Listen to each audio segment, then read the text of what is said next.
ಇವತ್ತು ನಾವು ಒಂದು ಸಂಕಷ್ಟ ಪರಿಸ್ಥಿತಿಯಲ್ಲಿ ಸಿಲುಕಿದ್ದೀವಿ. ಈ ದೇಶದಲ್ಲಿ 20 ಕೋಟಿ ಇರುವ ಮುಸಲ್ಮಾನರ ವಿರುದ್ಧವಾಗಿ, ಸಂವಿಧಾನದ ವಿರೋಧವಾಗಿ ಇವತ್ತು ಪಾರ್ಲಿಮೆಂಟ್ನಲ್ಲಿ, ಲೋಕಸಭೆ ಮತ್ತು ರಾಜ್ಯಸಭೆಯಲ್ಲಿ ಎರಡರಲ್ಲೂ ವಕ್ಫ್ ಅಮೆಂಡ್ಮೆಂಟ್ ಬಿಲ್ 2024 ಅನ್ನ ಇವತ್ತು ಮಂಡನೆ ಮಾಡಲಾಗಿದೆ. ಮಂಡನೆ ಮಾಡಿದ ನಂತರ ಪ್ರತಿಪಕ್ಷಗಳು ದೊಡ್ಡ ಮಟ್ಟದ ಕೋಲಾಹಲವನ್ನು ಎಬ್ಬಿಸಿದ ನಂತರ ಇದನ್ನು ಜಾಯಿಂಟ್ ಪಾರ್ಲಿಮೆಂಟರಿ ಕಮಿಟಿಗೆ ಕೊಡಲಾಯಿತು. ಜಾಯಿಂಟ್ ಪಾರ್ಲಿಮೆಂಟರಿ ಕಮಿಟಿ ಅನ್ನುವಂಥದ್ದು ಎಲ್ಲಾ ಪಕ್ಷಗಳ ಎಂಪಿಗಳಿರುವಂತಹ ಒಂದು ಸಂಸ್ಥೆ ಆಗಿರ್ತದೆ, ಒಂದು ಸಮಿತಿ ಆಗಿರ್ತದೆ.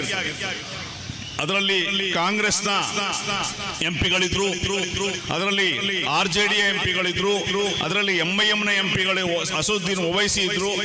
ಆ ರೀತಿ ಎಲ್ಲ ಎಂಪಿಗಳನ್ನು ಒಳಗೊಂಡ ಒಂದು joint parliamentary committee Jagdambika Pal ಅವರ ನೇತೃತ್ವದಲ್ಲಿ ಏನು JPC ರಚನೆ ಆಯಿತು.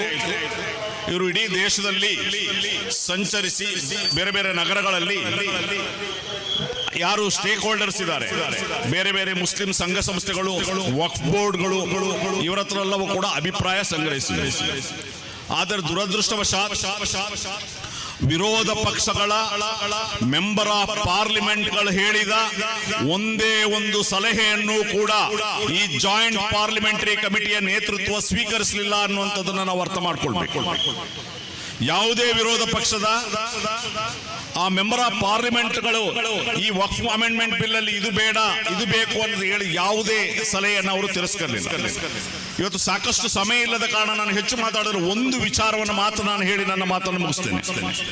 ಈ ವಕ್ಫ್ ಅಮೆಂಡ್ಮೆಂಟ್ ಬಿಲ್ ಅಲ್ಲಿ ಏನಿದೆ ಅಂತ ಹೇಳಿದ್ರೆ, ವಕ್ಫ್ ಬೋರ್ಡ್ಗಳಲ್ಲಿ, ಅದು ಕೇಂದ್ರದ ಬೋರ್ಡ್ ಇರ್ಬೋದು, ಅದು ರಾಜ್ಯದ ಬೋರ್ಡ್ ಇರ್ಬೋದು, ವಕ್ಫ್ ಬೋರ್ಡ್ ಅಲ್ಲಿ ಮುಸ್ಲಿಮರಲ್ಲದ ಇಬ್ಬರನ್ನ ನೇಮಿಸಬೇಕು ಅಂತಿದೆ. ಇದು ಸಂವಿಧಾನ ವಿರೋಧಿಯಾದಂಥದ್ದು. ಯಾವುದೇ ದೇವಸ್ಥಾನ ಮಂಡಳಿಗಳಲ್ಲಿ ಅಥವಾ ಯಾವುದೇ ಮುಜರಾಯಿ ಇಲಾಖೆಯಲ್ಲಿ ಅಲ್ಲಿ ಮುಸ್ಲಿಮರಿಗೆ ಪ್ರವೇಶ ಇಲ್ಲ, ಬೇರೆ ಜಾತಿಯವರಿಗೆ ಪ್ರವೇಶ ಇಲ್ಲ. ಅದು ಎಲ್ಲವೂ ಕೂಡ ಅವರವರ ಧಾರ್ಮಿಕ ವಿಚಾರಕ್ಕೆ ಸಂಬಂಧಪಟ್ಟ ದೇವಸ್ಥಾನಗಳು ಹಿಂದೂ ಧರ್ಮಕ್ಕೆ ಸಂಬಂಧಪಟ್ಟ ಆ ವ್ಯಕ್ತಿಗಳು ನಡೆಸಬೇಕು, ಚರ್ಚನ್ನ ಕ್ರಿಶ್ಚಿಯನರು ನಡೆಸಬೇಕು, ಮಸೀದಿಗಳನ್ನ ಮುಸ್ಲಿಮರು ನಡೆಸಬೇಕು. ಆಯಾ ಧರ್ಮಕ್ಕೆ ವೈಯಕ್ತಿಕವಾದಂತಹ ವಿಚಾರಗಳಾಗಿರ್ತವೆ. ವಕ್ಫ್ ಬೋರ್ಡ್ಗೆ, ದೇವಸ್ವಂ ಬೋರ್ಡ್ಗೆ ಇಲ್ಲದ, ಮುಜರಾಯಿ ಇಲಾಖೆಗೆ ಇಲ್ಲದ, ವಕ್ಫ್ ಬೋರ್ಡ್ಗೆ ಮಾತ್ರ ಮುಸ್ಲಿಮರಲ್ಲದ ವ್ಯಕ್ತಿಗಳನ್ನ ಯಾಕೆ ಅಲ್ಲಿ ತುರುಕಬೇಕು, ಅಲ್ಲಿ ತರುವಂತ ಒಂದು ಪ್ರಸ್ತಾಪ ಯಾಕೆ ಈ ಬಿಲ್ ನಲ್ಲಿ? ಈ ವಿಚಾರವನ್ನ ಎಲ್ಲಾ ಮೆಂಬರ್ ಆಫ್ ಪಾರ್ಲಿಮೆಂಟ್ಗಳು, ಅಂದ್ರೆ ವಿರೋಧ ಪಕ್ಷದ ಎಲ್ಲಾ ಮೆಂಬರ್ ಆಫ್ ಪಾರ್ಲಿಮೆಂಟ್ಗಳು ವಿರೋಧ ಮಾಡಿದ್ದಾರೆ. ನೀವು JPCಯ ರಿಪೋರ್ಟ್ 435 ಪುಟಗಳಿರುವಂತ ನೀವು ರಿಪೋರ್ಟ್ ಅನ್ನು ನೋಡಿದ್ರೆ ಅದರಲ್ಲಿ ಬಹಳ ಸ್ಪಷ್ಟವಾಗಿ ಒಂದೊಂದು ಆಕ್ಟ್, ಆ ಆಕ್ಟ್ ನ ಬಗ್ಗೆ, ಆ ಅಮೆಂಡ್ಮೆಂಟ್ ಬಗ್ಗೆ ಯಾರ್ಯಾರು ಏನೇನು ಹೇಳಿದ್ರು, ಎಲ್ಲಾ ರಾಜ್ಯದ ವಕ್ಫ್ ಬೋರ್ಡ್ಗಳು ಏನೇನು ಹೇಳಿದ್ರು, JPCಯ ಮೆಂಬರ್ ಆಫ್ ಪಾರ್ಲಿಮೆಂಟ್ಗಳು ಏನೆಲ್ಲ ಹೇಳಿದ್ರು, ಅದೆಲ್ಲವೂ ಕೂಡ ಇದೆ. ಎಲ್ಲರೂ ವಿರೋಧ ವ್ಯಕ್ತಪಡಿಸಿದ್ರು. ಅಂದ್ರೆ ವಕ್ಫ್ ಬೋರ್ಡ್ ನಲ್ಲಿ ಮುಸ್ಲಿಮರಲ್ಲದ ವ್ಯಕ್ತಿಗಳು ಇರುವುದನ್ನ ಎಲ್ಲಾ ಅಪೋಸಿಷನ್ ಪಾರ್ಟೀಸ್ ಅದನ್ನು ವಿರೋಧ ಮಾಡಿದ್ರು ಕೂಡ JPCಯಲ್ಲಿ ಅದನ್ನ ಮತ್ತೆ ರೆಕಮೆಂಡ್ ಮಾಡಿದರೆ, ಅಂದ್ರೆ ಮುಸ್ಲಿಮರಲ್ಲದ ವ್ಯಕ್ತಿಗಳು ಕೂಡ ಬೋರ್ಡ್ ನಲ್ಲಿ ಇರಬೇಕು ಅಂತ. ಮತ್ತೆ ಏನು ಟ್ರಿಬ್ಯುನಲ್ ಇತ್ತು, ವಕ್ಫ್ನ ವಿಚಾರಗಳನ್ನ, ಕೇಸ್ಗಳನ್ನ ತೀರ್ಮಾನ ಮಾಡಲಿಕ್ಕೆ ಎಂದು ಟ್ರಿಬ್ಯುನಲ್ ಇತ್ತು. ಆ ಟ್ರಿಬ್ಯುನಲ್ ಬೇಡ, ಅದನ್ನ ಜಿಲ್ಲಾಧಿಕಾರಿಗಳು ವರ್ಗಾಯಿಸಿ.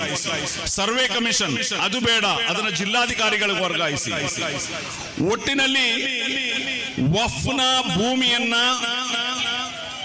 ಇಲ್ಲದಾಗಿಸುವ, ಮುಸಲ್ಮಾನರ ಸ್ವಾಭಿಮಾನವನ್ನ, ಅಸ್ಮಿತೆಯನ್ನ ಇಲ್ಲದಾಗಿಸುವ, ವಕ್ಫ್ನ ಭೂಮಿಯನ್ನು ವಂಚನೆಯಿಂದ ಕಬಳಿಸುವ ಒಂದು ಆಕ್ಟೇ ಹೊರತು ಬೇರೇನೂ ಅಲ್ಲ. ಬಹಳ ಗಂಭೀರವಾಗಿ ಚಿಂತನೆ ಮಾಡಬೇಕು. ಮುಸ್ಲಿಂ ಸಮುದಾಯ ಬಹಳ ಗಂಭೀರವಾಗಿ ಚಿಂತನೆ ಮಾಡಬೇಕಾದಂತಹ ಒಂದು ವಿಷಯ ಏನು ಅಂತ ಹೇಳಿದ್ರೆ, ಈ ವಕ್ಫ್ ಅಮೆಂಡ್ಮೆಂಟ್ ಬಿಲ್ ನೀವು ತನ್ನಿ ಅಂತ ಹೇಳಿ ಈ ದೇಶದ 20 ಕೋಟಿ ಮುಸಲ್ಮಾನರಲ್ಲಿ ಯಾರು ಕೂಡ ಹೇಳಲಿಲ್ಲ. ಒಬ್ಬನೇ ಒಬ್ಬ ಮೆಂಬರ್ ಆಫ್ ಪಾರ್ಲಿಮೆಂಟ್ ಈ ವಕ್ಫ್ ಅಮೆಂಡ್ಮೆಂಟ್ ಬಿಲ್ಲಿ ತನ್ನಿ ಅಂತ ಹೇಳಿಲ್ಲ. ಒಬ್ಬನೇ ಒಬ್ಬ MLA ಈ ವಕ್ಫ್ ಅಮೆಂಡ್ಮೆಂಟ್ ಬಿಲ್ಲಿ ತನ್ನಿ ಅಂತ ಹೇಳಿಲ್ಲ. ಈ ದೇಶದಲ್ಲಿರುವಂತಹ ಉಲಮಾ ಸಾಕಷ್ಟು ಉಲಮಾ ಸಂಘಟನೆಗಳಿದೆ, ಯಾರು ಕೂಡ ಹೇಳಲಿಲ್ಲ. All India Muslim personal law board ಇದೆ, ಅವರು ಹೇಳಿಲ್ಲ. ಅಂದ್ರೆ ಈ ದೇಶದಲ್ಲಿ 20 ಕೋಟಿ ಮುಸಲ್ಮಾನರನ್ನ ಪ್ರತಿನಿಧಿಸುವ ಉಲಮಾ ಸಂಘಟನೆಗಳು, all India Muslim personal law board, ಯಾವುದೇ ವಕ್ಫ್ ಬೋರ್ಡ್ಗಳು, ಯಾವುದೇ ಮೆಂಬರ್ ಆಫ್ ಪಾರ್ಲಿಮೆಂಟ್, ಯಾವುದೇ ಮೆಂಬರ್ ಆಫ್ ಲೆಜಿಸ್ಲೇಟಿವ್ ಅಸೆಂಬ್ಲಿ ಯಾರು ಕೂಡ ಕೇಳದ ಒಂದು ಅಮೆಂಡ್ಮೆಂಟ್ ಅನ್ನ ಏಕಪಕ್ಷೀಯವಾಗಿ 20 ಕೋಟಿ ಮುಸಲ್ಮಾನರಿಗೆ ಬಲವಂತವಾಗಿ ಇದನ್ನ ಮಾಡಲಾಗ್ತಾ ಇದೆ ಅನ್ನೋದನ್ನ ನಾವು ಅರ್ಥ ಮಾಡ್ಕೊಳ್ಬೇಕು. ಯಾರು ಕೂಡ ಕೇಳಲಿಲ್ಲ. ಯಾವತ್ತು ಒಂದು ಕಾನೂನನ್ನು ತರಬೇಕಾದ್ರೆ ಪಾರ್ಲಿಮೆಂಟ್ ನಲ್ಲಿ ಅದು ಸ್ಟೇಕ್ ಹೋಲ್ಡರ್ಸ್ ಕೇಳಬೇಕಾಗ್ತದೆ, ಇದನ್ನ ತನ್ನಿ, ಇದನ್ನ ಮಾಡಿ ಅಂತ. ಯಾರು ಕೂಡ ಬೇಡಿಕೆ ಇಲ್ಲದ ಇದೊಂದು ಹುನ್ನಾರ, ಇದೊಂದು ಷಡ್ಯಂತ್ರ, ವಕ್ಫ್ ಭೂಮಿಯನ್ನ ಕಬಳಿಸುವಂತ ಒಂದು ಷಡ್ಯಂತ್ರ. ಯಾಕೆ ಅಂತ ಹೇಳಿದ್ರೆ ವಕ್ಫ್ ಭೂಮಿ ಸಾಕಷ್ಟು ಸರ್ಕಾರಗಳೇ ಕಬಳಿಸಿದೆ. ಗವರ್ಮೆಂಟ್ ಅಂಡರ್ ನಲ್ಲಿ ವಕ್ಫ್ ಭೂಮಿ ಇದೆ. ಅದೇ ರೀತಿ ಬಲಾಢ್ಯರು ವಕ್ಫ್ ಭೂಮಿಯನ್ನು ಕಬಳಿಸಿದ್ದಾರೆ. ನಿಮಗೆ ಗೊತ್ತಿರಬಹುದು, ಅಂಬಾನಿಯ ಮನೆ ಆಂಟಿಲಾ ಅಂತ ಏನಿದೆ ಮುಂಬೈನಲ್ಲಿ, ಅದು ಕೂಡ ವಕ್ಫ್ ಭೂಮಿ, ಅದು ಕೂಡ ಕೇಸ್ ನಡೀತಾ ಇದೆ. ಅಂದ್ರೆ ಬಲಾಢ್ಯರು ಕಬಳಿಸಿದಂತ ವಕ್ಫ್ ಭೂಮಿಯನ್ನ ಸರ್ಕಾರ ವಶದಲ್ಲಿರುವಂತಹ ವಕ್ಫ್ ಭೂಮಿಯನ್ನ ಸಕ್ರಮಗೊಳಿಸುವಂತಹ ವಕ್ಫ್ ಭೂಮಿಯನ್ನು ಇಲ್ಲವಾಗಿಸುವಂತಹ ಒಂದು ಷಡ್ಯಂತ್ರ ಆಗಿರ್ತದೆ. ಬಿಜೆಪಿ RSS ನ ಒಂದು ಅಜೆಂಡಾದ ಭಾಗವಾಗಿ ಜಾರಿಗೆ ತರ್ತಾ ಇರುವುದು. ಹಾಗಾಗಿ ಬಂಧುಗಳೇ, ಸಾಕಷ್ಟು ಸಮಯ ಇಲ್ಲದ ಕಾರಣ ಈ ವಿಚಾರವಾಗಿ ನಾನು ಹೆಚ್ಚು ಮಾತಾಡೋದಿಲ್ಲ. ಈ ವಿಚಾರದಲ್ಲಿ ಮುಸ್ಲಿಂ ಸಮುದಾಯದ ನೇತಾರರು, ಮುಖಂಡರುಗಳು, ಅದೇ ಈಗಾಗಲೇ ಆಸ್ ಎ ವಿರೋಧ ಪಕ್ಷವಾಗಿ ಕಾಂಗ್ರೆಸ್ ಇದನ್ನು ವಿರೋಧಿಸಿದೆ, RJD ಇದನ್ನು ವಿರೋಧಿಸಿದೆ, ಎಲ್ಲಾ ರಾಜಕೀಯ ಪಕ್ಷಗಳು ಕೂಡ ಇದನ್ನು ವಿರೋಧಿಸಿದೆ. ಅಪೋಸಿಷನ್ ಇಲ್ಲಿ ಇರುವಂತದ್ದು ನಿತೀಶ್ ಕುಮಾರ್ ಮತ್ತು ಚಂದ್ರಬಾಬು ನಾಯ್ಡು ಅವರ ಒಂದು ತೀರ್ಮಾನದ ಮೇಲೆ ಇದು ನಿಂತಿದೆ. ಹಾಗಾಗಿ ನಾವು social democratic party of India ಮತ್ತು ಬೇರೆ ಬೇರೆ ಸಂಘ ಸಂಸ್ಥೆಗಳು ಆಂಧ್ರದಲ್ಲಿ ಮತ್ತು ಬಿಹಾರದಲ್ಲಿ ಆ ಸರ್ಕಾರಗಳಿಗೆ ಒತ್ತಡ ಇಡುವಂತ ಕೆಲಸವನ್ನ ನಾವು ಮಾಡ್ತಾ ಇದ್ದೀವಿ. ಹಾಗಾಗಿ ಎಲ್ಲ ಸರ್ಕಾರಗಳು ಅಂದ್ರೆ ಬಿಜೆಪಿಯೇತರ ಸರ್ಕಾರಗಳು ಕೂಡ ಇದರ ಬಗ್ಗೆ ಒಂದು ತೀರ್ಮಾನವನ್ನ ತೆಗೆದುಕೊಳ್ಬೇಕು. ಹಿರಿಯ ಮುಖಂಡರು, ಹಿರಿಯ ಕಾಂಗ್ರೆಸ್ಸಿಗರು ಆದಂತಹ ರಮಾನಾಥ್ ರೈ ಅವರು ಕೂಡ ಇದ್ದಾರೆ. ನಿಮ್ಮ ಸರ್ಕಾರಕ್ಕೂ ಕೂಡ ಮಾನ್ಯ ಸಿದ್ದರಾಮಯ್ಯರು ಕೂಡ ತಾವು ಇದರ ವಿರುದ್ಧವಾಗಿ ಒಂದು ರೆಸಲ್ಯೂಷನ್ ಪಾಸ್ ಮಾಡಕ್ಕೆ ಸಾಧ್ಯ ಆಗೋದಾದ್ರೆ ಅದನ್ನ ಮಾಡಬೇಕು ಅಂತ ಹೇಳಿ, ಯಾಕಂದ್ರೆ ಎಲ್ಲರೂ ಕೂಡ ವಿರೋಧಿಸಿದ್ರೆ ಮಾತ್ರ ಇದು ನಿಲ್ತದೆ. ಇದು ಯಾವುದೇ ಕಾರಣಕ್ಕೂ ಪಾರ್ಲಿಮೆಂಟ್ ಅಲ್ಲಿ ಪಾಸ್ ಆಗಬಾರದು. ಆ ನಿಟ್ಟಿನಲ್ಲಿ ಒಂದು ಜನಾಂದೋಲನ ಉಂಟಾಗಬೇಕು. ಯಾವುದೇ ಸಂಘ ಸಂಸ್ಥೆಗಳು ಮಾಡಲಿ, ನಾನು ಇಲ್ಲಿ ರಿಕ್ವೆಸ್ಟ್ ಮಾಡುವಂತದ್ದು, ಯಾರೇ ವಕ್ಫ್ ಅಮೆಂಡ್ಮೆಂಟ್ ಬಿಲ್ಲಿನ ವಿರುದ್ಧ ಯಾರೇ ಪ್ರತಿಭಟನೆಯನ್ನ, ಸಮಾವೇಶವನ್ನ ಸಂಘಟಿಸಿದ್ರೆ ಪಕ್ಷ ಭೇದ ಸಂಘಟನೆ ಎಲ್ಲವನ್ನ ಮರೆತು ಹೋಗಿ. ನಿನ್ನೆ SKSSF ಅವರು ಮಂಗಳೂರಿನಲ್ಲಿ ಮಾಡಿದ್ರು. ನಾನು ನಮ್ಮ ಪಕ್ಷದ ಕಾರ್ಯಕರ್ತರಿಗೆ, ಲೀಡರ್ಸ್ಗೆ ಹೇಳಿದೆ, ಅವ್ರು SKSF ಮಾಡಿದ್ರೆ ಅದು ಒಂದು ಅಜೆಂಡಾದ ಮೇಲೆ ಆಗಿರ್ತದೆ, ನೀವು ಹೋಗಿ. ನಾವು ಸ್ಪಷ್ಟ ಇದ್ದಾವೆ, ನಾವು ಯಾವುದೇ ಸಂಘ ಸಂಸ್ಥೆಗಳು ವಕ್ಫ್ನ ವಿರುದ್ಧವಾಗಿ, ಅಮೆಂಡ್ಮೆಂಟ್ ಬಿಲ್ನ ವಿರುದ್ಧವಾಗಿ ನಿಂತರೆ ಅದಕ್ಕೆ ಸಂಪೂರ್ಣ ಬೆಂಬಲವನ್ನು ನಾವು ಕೊಡ್ತೇವೆ. ಆ ನಿಟ್ಟಿನಲ್ಲಿ ನಾವು ಕರೆಯನ್ನು ಕೊಡ್ತಾ ಇರುವಂತದ್ದು, ಈ ಬಿಲ್ ಅಪಾಯಕಾರಿ, ಈ ಬಿಲ್ ಸಂವಿಧಾನ ವಿರೋಧಿ, ಈ ಬಿಲ್ ಅನ್ನ ಯಾವುದೇ ಬೆಲೆ ತೆತ್ತಾದ್ರೂ ಕೂಡ ನಾವು ಹೋರಾಟದ ಮೂಲಕ, ಜನಾಂದೋಲನದ ಮೂಲಕ ನಾವು ಇದನ್ನು ವಿರೋಧಿಸಬೇಕು. ಇನ್ನೊಂದು ವಿಷಯ, ಕೆಲವರು ಹೇಳ್ತಾರೆ ಎಂದ್ರಿಕ ಭಾವ ಗಲಾಟೆ, ಯಾಕೆ ಪ್ರತಿಭಟನೆ, ಕೋರ್ಟ್ ನಲ್ಲಿ ಹೋಗಬಹುದು, ಕೋರ್ಟ್ ನಲ್ಲಿ ಹೋಗಿ ಇದನ್ನು ಸ್ಟಾಪ್ ಮಾಡಬಹುದಲ್ಲ. ನಾನು ನಮ್ಮ ಯುವ ಜನತೆಗೆ, ನಮ್ಮ ಜನರಿಗೆ ಹೇಳುವಂತದ್ದು, ಕೋರ್ಟ್ ನ ಭರವಸೆ ಇಟ್ಕೊಂಡ್ರೆ ಹಿಜಾಬ್ ನ ವಿಷಯ ನಿಮಗೆ ಗೊತ್ತಿದೆ, ಬಾಬ್ರಿ ಮಸೀದಿಯ ವಿಷಯ ನಿಮಗೆ ಗೊತ್ತಿದೆ, 2B ರಿಸರ್ವೇಶನ್ ನಿಮಗೆ ವಿಷಯ ಗೊತ್ತಿದೆ. ನ್ಯಾಯಾಲಯದಿಂದ ನಿರೀಕ್ಷೆ ಮಾಡಲಿಕ್ಕೆ ಸಾಧ್ಯ ಇಲ್ಲ.